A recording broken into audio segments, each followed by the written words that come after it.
Most people want to read more, but almost nobody becomes truly addicted to books.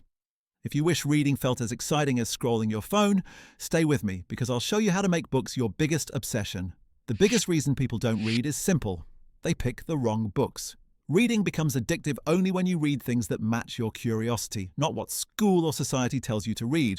Forget smart books. Forget classics. Start with topics you're already obsessed with. Money, psychology, space, business, philosophy, self-improvement, anything that makes your brain light up. Because addiction doesn't start with discipline, it starts with interest. You won't get addicted if reading feels like hard work, so make it stupidly easy. Choose short books. Read just 5 pages a day. Keep a book on your phone. Put a physical book where you can see it. The goal is not to read for 1 hour. The goal is to remove friction, so picking up a book feels effortless. Tiny habits create massive addictions. Your brain gets addicted to whatever rewards it.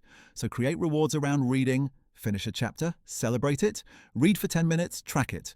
Learn something useful, apply it immediately. When your brain sees results, it wants more. Reading becomes exciting when books start improving your life. You'll think faster, you'll speak better, you'll understand people more deeply.